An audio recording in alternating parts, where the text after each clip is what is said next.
Dear students, अस्सलाम वालेकुम। हम physics class 9th chapter number 4 के न्यूमेरिकल्स कर रहे हैं। लास्ट न्यूमेरिकल है 4.10।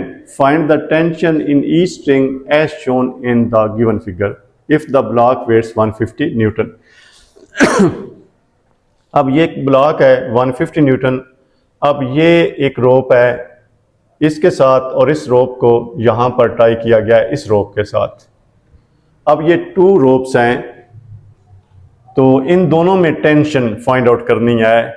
अगर इस रोप की टेंशन T1 है और इस रोप की टेंशन T2 है और इसका वेट जो है 150 न्यूटन है, तो हमने T1 and T2 find out करना है। अब वेट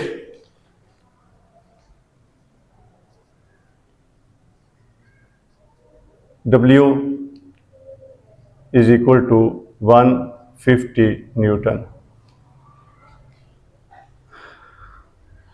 अब ये जो टेंशन T है, ये रोप ये ऊपर जो सरफेस है हॉरिजॉन्टल सरफेस है उसके साथ 60 का एंगल बना रही है।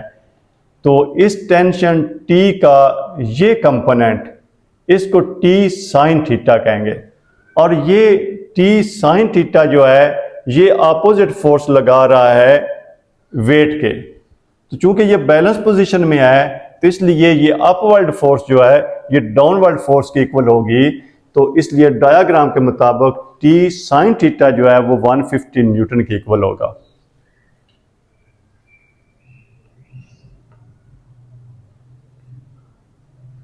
अकॉर्डिंग टू डायग्राम,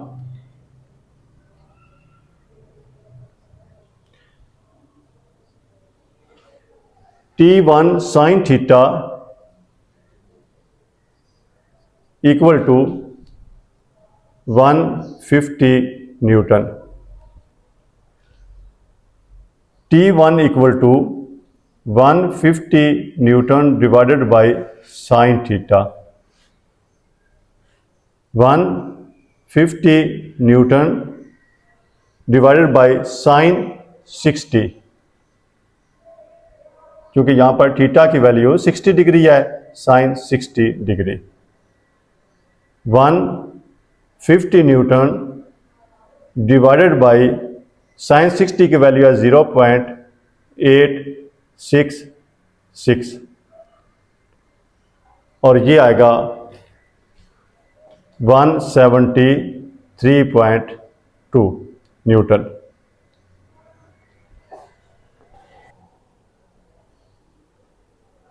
T1 की वैल्यू हमारे पास 173.2 न्यूटन आ गई है। अब T2 की वैल्यू मालूम करनी है। अब T2 जो है ये T cos थीटा के इक्वल है। T2 equal to T1 cos theta. T2 equal to T1 की वैल्यू हमारे पास हम ऑलरेडी फाइंड आउट कर चुके हैं 173.2 newton multiply cos of 60 degree. T2 equal to 173.2 newton multiply cos 60 0.5 और ये T2 की वैल्यू आएगी